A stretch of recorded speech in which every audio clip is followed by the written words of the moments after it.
Welcome to Just Healing, where we rediscover humanity in the conversation around trauma and celebrate all the unique ways we love and heal. I'm one of your Season 2 hosts, Dr. Debra.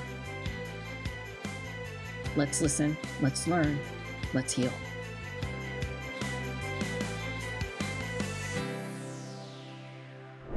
Part of being in a cult is they slowly isolate you from the outside world. Children are like arrows in a mighty man's quiver. Blessed is the man whose quiver is full of them. You have this army of kids. You then shoot them out like arrows into the world so they sink into different sectors of society. I was supposed to be one of those arrows shot out.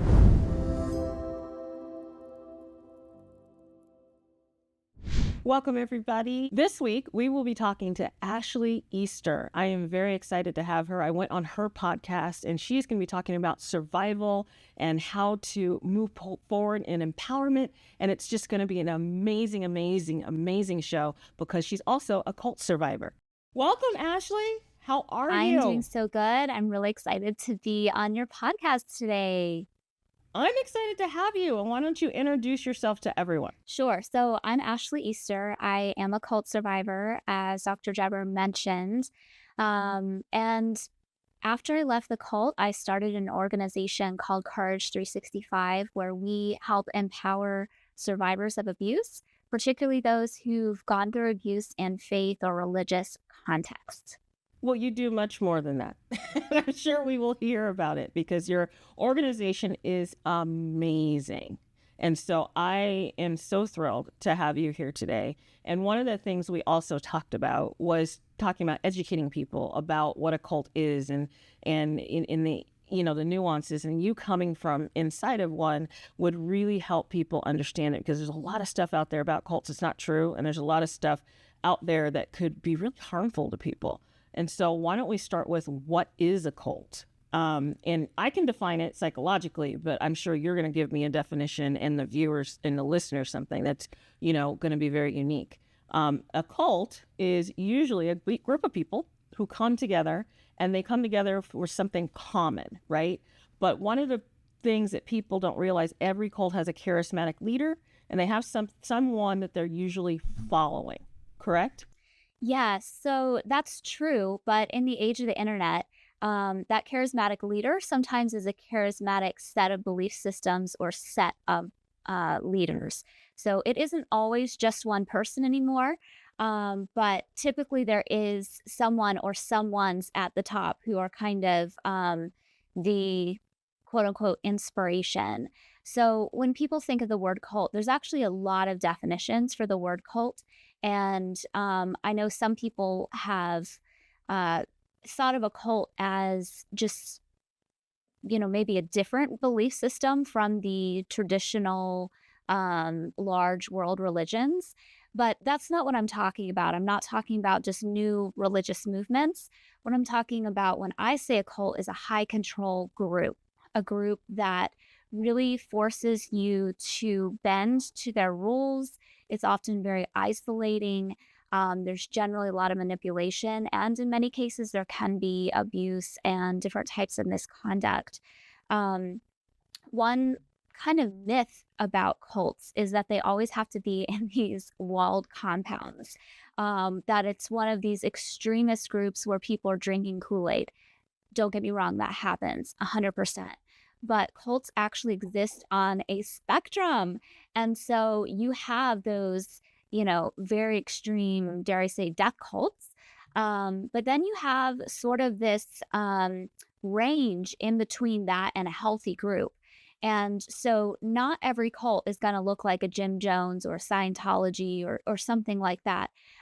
Many times cults are hidden in plain sight, and they can show up in a lot of different venues in a lot of different ways. Yeah, that's interesting, because one of the things that I was looking at in my research of cults is that there was different types. There's political cults. There are people who are just bound like the doomsday preppers, right?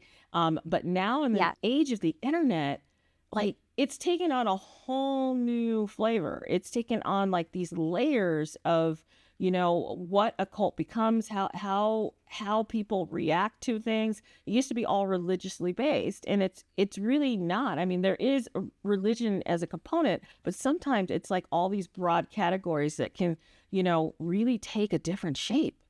Absolutely. Yeah. So, like you said, there's political cults, there's religious cults, but, in MLMs, multi level marketing groups, those can sometimes be cults. I've seen cults pop up in, all different forms of groups, even groups that initially may have started as a good thing, like AA groups. Um, and it's not necessarily the whole organization, but like whenever you have people together, if someone appoints themselves the leader and then causes others to follow them in a certain way, there's actually a couple different components of a cult that I think might be helpful to bring in. Stephen Hassan, who is just this amazing cult expert, I believe he escaped from the Moonies, maybe like in the 70s, but he's really one of the leading experts, and he developed something called the bite model. And the bite model really is a way to kind of filter through and see if your group is a cult. Because, like I said, it can be anything. Even sometimes family systems can become cults. So, the bite model, each letter of the word bite stands for a different type of control. So, B is for behavior control. And there's a whole list of different types of ways that could show up.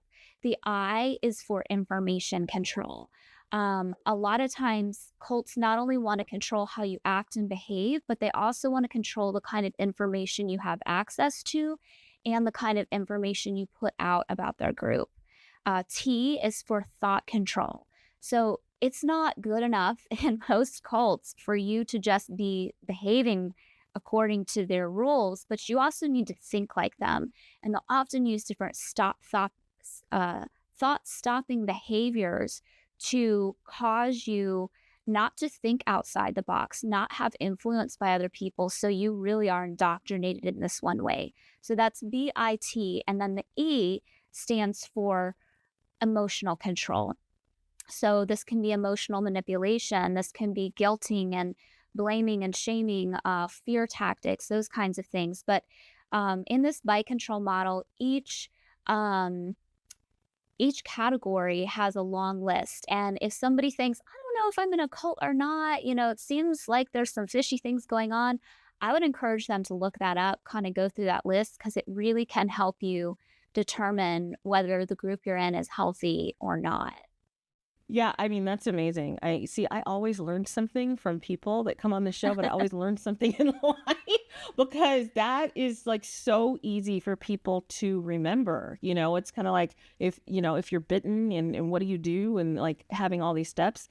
Because one of the things people don't realize is that the mind control is really big, but people on the outside, there's like these myths that go into people thinking when someone's in a cult, right? That you should leave them alone, that they're an adult, right? And that's part of the mind control, because sometimes they tell you things that are counter to what other people will tell you that they care about you, correct? Sure, that's true. And as with all predators, even when it's like a one-on-one relationship, not only are they grooming the individual they're abusing, but they try to groom the community.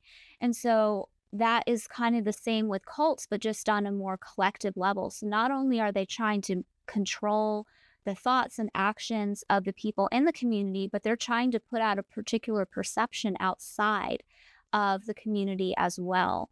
Um, and so yeah, it's one of those things also where there's myths around, well, if you're in a cult, you're just stupid. I would never fall for a cult. Um, you know, you are an adult. Why don't you just leave if you want to get out? It's not that simple. For me, I was born into one, so I didn't really have an active choice in joining. For other people, they're recruited in, but what cults look for is they specifically look for times when we are in periods of transition and periods of really taking a next step in our life. So it could be when a student graduates from high school and then they leave to go to college. They don't have any community. That's when cults prey on them to try to get them into new community. Could be right after somebody has a death in the family and they're feeling really lost because they lost their parent or their sister. They're feeling vulnerable and they want that community. It could be when you just moved to a new city or take a new job. It could be when you left another cult or high control community. But all of us have been in transitional times in our life at one point or another. And so that means all of us can be vulnerable to a cult if we don't know the signs to look out for. Yeah, and that is so true because people think that there's like your entry point was that you were born into it. People always think, oh, well, you had a choice. Someone came and got you at a low time in your life and you went into it. That could be true. But there are people who just did not have a choice and they were part of this, right? And their choices may have been different if they were born differently. And a lot of people don't understand that. Oh, that's absolutely true. They even say that the religion you have, not talking about cults now, but just religions in general, is largely based by where you were born in the world. Yeah, absolutely. And so if you were born with a different set of circumstances and a different set of variables, right? Maybe a different worldview, because that's the view you have when you live in the world, you may have made different choices. But that doesn't mean you as a person, if you're judging someone, wouldn't have made that choice also. So you have to look at someone holistically and if you do it that way, you really can provide them more support and people in occults might be more likely to come out because some people don't think they have anywhere to go. That's one of the things that I've heard a lot of. Have you heard a lot of that? Definitely. And that's what the cult wants you to think, because part of being in a cult is they slowly isolate you from the outside world, or in some cases, instantly isolate you. It just depends on the extremeness of the cult. But for me, I was kind of scared of the outside world. I didn't know how the world generally worked. And for me, like, it wasn't like we were locked in a compound. I went to Walmart, I got groceries, but there was Oh, always wow. this us against them mentality of like, okay, there's these other people in the world and they don't know the truth that we have. And if they don't believe like we do, they are probably not safe people. And the only reason to really interact with people who didn't believe similar to what we believed was to try to convert them. And so you have this fear of, okay, I don't know really how to operate as an adult in this world, particularly me as a woman. It was a very patriarchal environment. So just a lot of lack of education in general. But to step away from that and to lose your whole social community is scary in and of itself. But then to be stepping into something where you don't really know the rules of how everybody else is living, that's terrifying, especially with the messages that have been playing in your mind of like, well, if they don't do it like us, they're sinning or they're bad or they're dangerous or scary. Yeah, I mean, so much goes into that. I'm just wondering, how did you survive that? Because you were a child and you had to like pull like all of that together in the strength and lose everything, right? To move forward. So how did you survive? Great question. So let me just kind of back up and share a little bit about the particular cult I was in. So I'm going to have to give a couple of different definitions and terminology because that is one of the core red flags you can see in cult-like groups is that they will kind of either have their own words or they will have their own meanings to particular words. So I'll have to explain a couple things, but it was very layered. So I grew up in an independent fundamentalist Baptist church, and there are so many different types of Baptists. There's like 20 different kinds of Baptists. So I'm not just knocking all Baptists here. Um, Both of my grandfathers were pastors in that movement, one in the North, one in the South. We lived in the South, so we went to that church. And that church in of itself was very isolating. People would talk about it being the bubble. People would, talk about, others who had left that church and why, there was rarely a legitimate reason for somebody to leave without them being talked bad about. It wasn't just, I felt more, led by the Spirit to go to a different church or something. There was usually some sort of a about people leaving, and they had rules and their in their bylaws, even of the church, of like no dancing and, just some very kind of odd things. But it wasn't just that church community. If it had just been that, that would have been toxic. But for me, it was layered. So not only was I in that church community, but I was also homeschooled. Homeschooling can be a great choice for some people, but it can also be a tool of isolation. And that's how I felt it was used for me. So I really only knew other families who thought similarly to what we thought and believed. Um, and most of those people went to our church. And then the few people we interacted outside of our church, they went to similar type churches, had similar type belief systems. So I'm getting this whole view of the world being like in one, pretty much one view. I'm not really seeing a lot of other views unless they're being painted as, oh, somebody's doing something different and that's bad. So I was in that religious movement, was homeschooled. But in the homeschooling movement, there's other smaller movements. And one of those is called the patriarchy movement. And yeah, it's that bold. There's books written about the patriarchy movement positively. And it's exactly what it sounds like. It's about adherence to the patriarchy.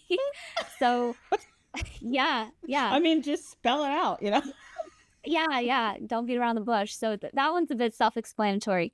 But I mean, it's just, men have power and control over women in the home, church, and often in society. A woman is encouraged to get married young, to say yes to sex, to serve and submit to her husband. There's very strict rules for, women not being able to be in leadership in the church and not in their families and in a lot of other ways. And again, if people choose by choice to live quote unquote traditional gender roles, that's fine. But this was like, God said, you must kind of thing. So you've got the homeschooling movement. Inside that is the patriarchy movement, sort of like those Russian nesting dolls, how they all stack into each Yes. other.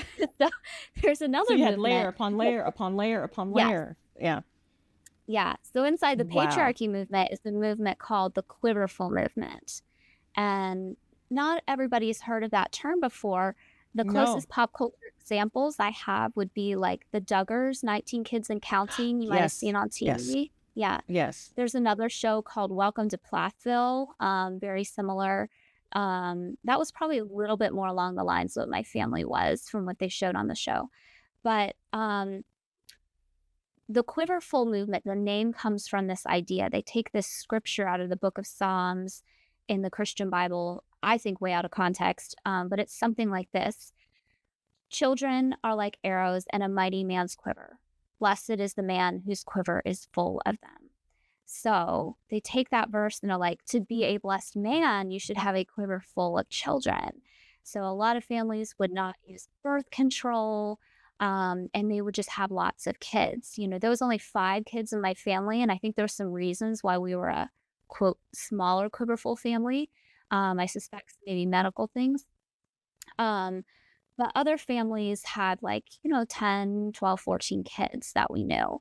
And the idea is you have this army of kids. They're all these arrows. You train them up in this particular patriarchal way.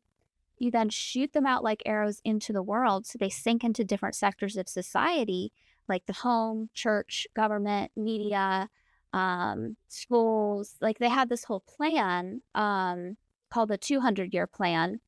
And, if you do that, you repeat the cycle, your 10 kids have 10 kids and so on for 200 years. It's basically domination through overpopulation. And so I was supposed to be one of those arrows shot out. But as a woman, my job would likely be to get married young, to have as many babies as possible and be, a homeschool mom kind of reproducing. But there's one more little movement inside of all these movements, like that little tiniest Russian doll in the middle of all the dolls. It's called the stay-at-home daughter movement. And stay-at-home daughter movement is this idea of if adult married women are supposed to submit to their husbands and young children, like young girls, are supposed to submit to their father, what do we do with these unmarried adult women? who haven't found a partner yet.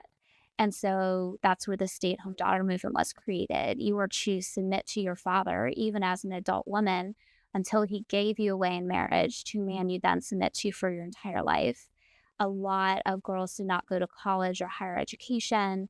Um, I learned homemaking skills and those types of things. And even as a teenager, I cringe at this now. I wrote a book called Keeping House While Keeping Sane when I was 17 years old. Oh, wow. That's how pilled I was on all of this. Um, Wow. but But it's yeah, so rebellious. The yeah, title is yeah. telling you it's rebellious. Yeah. That's a good point. That's a good point. I hadn't thought of Yeah. it that way Yeah. before. But yeah, so that was kind of my life. Lots of strict rules around dating, or what we called courting. Parents, highly involved in those relationships. I experienced multiple forms of abuse. And after one particular abusive relationship, I was engaged to the guy. I was able to break it off. Then I went through this time of, just PTSD, and as bad as it already was, like, that was a shock to the system. So the relationship was even more intense than what I'd already been experiencing. So that was the first time I realized the PTSD. And um, about a year after that, a lot of things happened in that year following, but I was introduced to a guy from a woman who briefly went to our church and was like, "This is not for me." So good for her. But I was introduced to this guy who was also a Christian, which was really important to me at the time.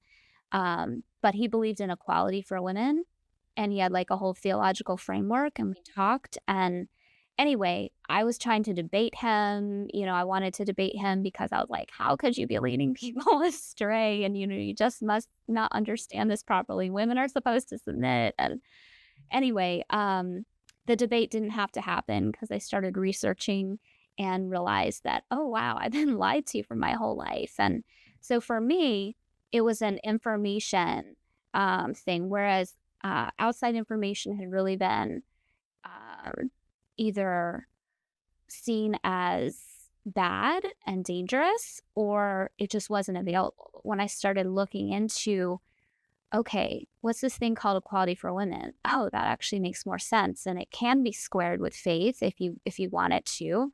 There's also studies that show it's safer in general. And oh, there's a link between patriarchy and abuse. And anyway, I was ideologically changing, but I didn't actually physically escape until I met and married my husband, Will, Oh. who is just the most wonderful, safest person ever. He's amazing. Kind of snuck out for some dates and things. Yeah, after we got married, I started talking about things that happened to me, and I'm not in contact with my family any longer. But yeah, so for me, surviving, I think that was your original question, was um I was always trying to find ways to use my voice in ways that were acceptable. So I wanted to speak, and at that time preach, but women couldn't do that. So I would sing. And if you put your words in a song, you could do that in church as a woman. You just couldn't speak them, but you could sing a sermon or whatever. Writing that book, okay, so I'm not allowed to do X, Y, or Z, but I'll publish a book at 17, and I'll, write about things that are acceptable to write about. I had a big blog. Well, big is, big for the time. It was like about 3,500 women following me. And again, I was talking about how to be a stay-at-home daughter. Um, but still, I was trying to find a way to use my voice in it. So I was always looking for sort of the loopholes, I guess. But You were trying to feel honestly, empowered. yeah, yeah. I think honestly, my intuition was the thing that helped me escape. And I think I just, when that's all you know, that's all you know. And I was always reaching for something more. And eventually that led to me leaving. Well, yeah, but you were looking in all these ways of how to feel empowered, how to feel heard. I mean, the title of your book, like, singing, writing songs, you can't stifle someone's inner creativity and their inner selves, right? So you fought to get that out somehow, right? And it's part of you becoming who you are, you know? I mean, people don't realize that you are destined to be the person that you are. People can try to control it, but it's still going to somehow seep out, right? But what a great role modeling you can do for others, right?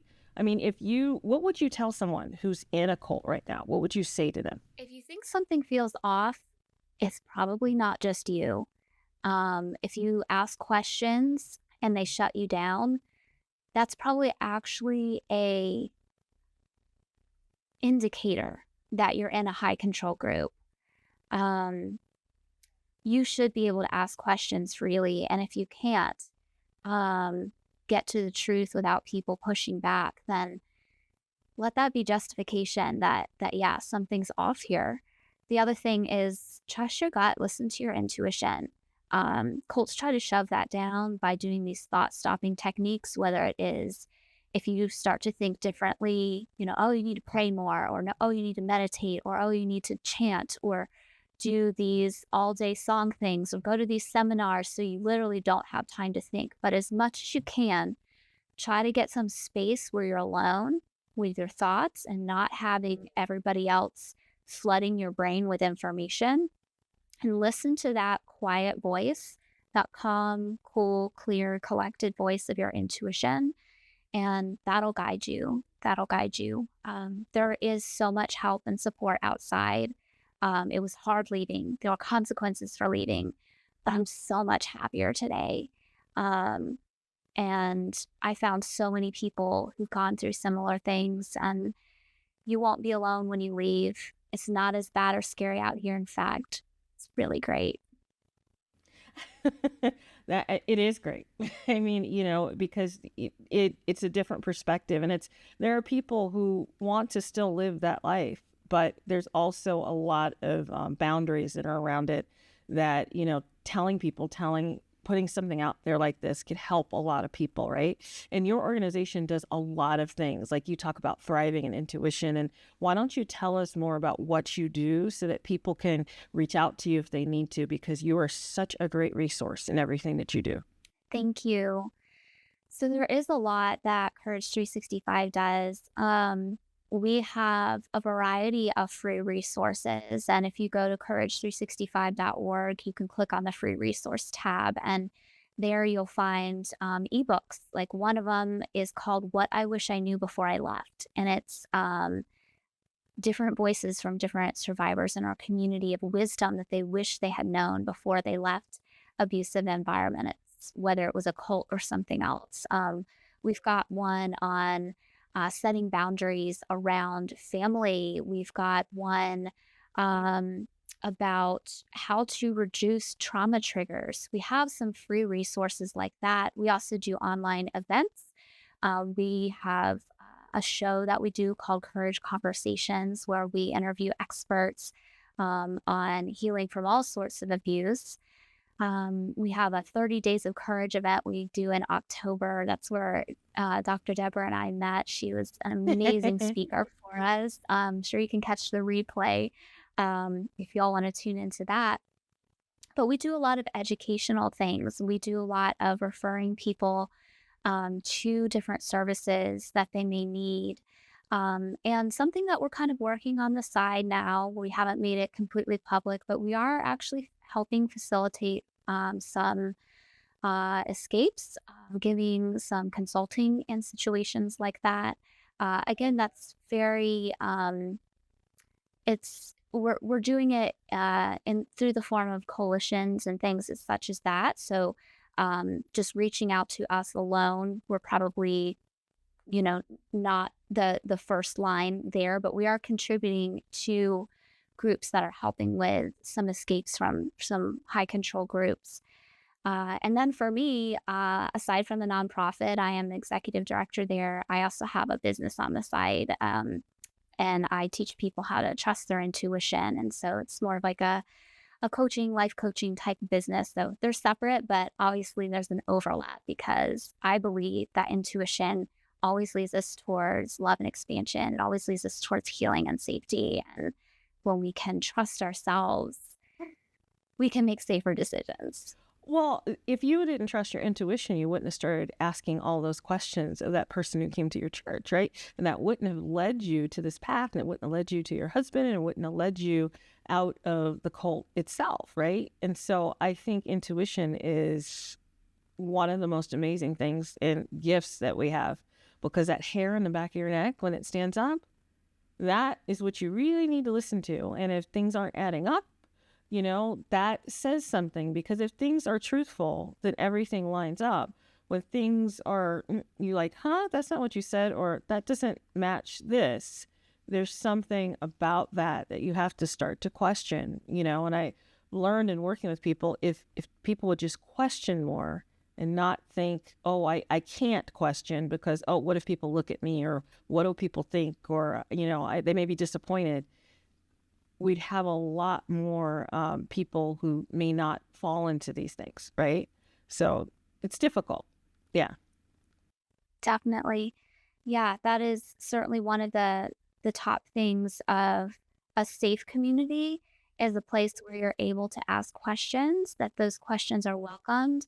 And of course there's some situations where not every question is answered, boundaries and things like that. But generally speaking, you should be able to ask questions about the leaders of the community and how things are going. You should be able to ask questions about belief systems and disagree on things as long as you're not hurting somebody. Um, but I think a lot of times what happens in the cults is when you ask those questions, they either give you a pat answer that you just have to accept, but doesn't generally add up, or they get upset with you and there's consequences for asking those things. The question asking is huge. And that really is a source of gaining freedom for sure. Well, thank you, Ashley. Is there anything else that you'd like to add to this? Because what you did was so fabulous, and I think a lot of people are really going to gain and learn a lot from what you talked about. If you have been in a high control group, whether you want to give the name cult to it or not, I realize how confusing and overwhelming it can be, particularly when you're thinking of leaving. When you first leave, that can be the most dangerous part sometimes, depending on the cult, when you're trying to leave and escape. And so definitely reach out for help and support. On our website, we have a resource list, and there's a variety of different hotlines and things that you can call. But if you're in a safe place, or if you're looking for empowerment, encouragement after you've left, or if you're just a survivor of abuse in general, one of our free offerings is a text message list. And this has been so much fun for us. These text messages are written by survivors for survivors, and they are just empowering messages every morning, Monday through Friday. You don't receive text messages from everybody. It's just between Courage and you. And if you reply, even if I haven't written a message, because again, we pull these from our community, I generally respond back. So a real person will respond back to you. So if anybody wants to sign up for that free text message list, you can pull out your phone, go to a clean message, and just type in the phone number 917-809-7311. I'll give that one more time. 917-809-7311. And then in the message box, type the word courage. Just courage, nothing else. And you got to spell it right. And then that will automatically add you to our text messaging list, and you'll start receiving those. That has been one of our most fun and empowering resources, and people just seem to love it. So I'd encourage anybody to sign up that wants to. Yeah, I signed up, and it's amazing. And I think it is just so brilliant, and smart to do for survivors. It's a role model, and I thought, oh my God, that is so clever, and people get support, and a lot of people just want to see that every day. Just seeing that little encouragement is just amazing. And thank you so much for coming on. And if you missed all of that, anyone missed it, definitely contact me. Find me on my LinkedIn, and all my information's below. But we're going to definitely put out all of Ashley's information, because we want to make sure that people get in touch with her, because she has a wealth of knowledge to help people. And I am just thankful. And I'm sure I will see her again. Bye.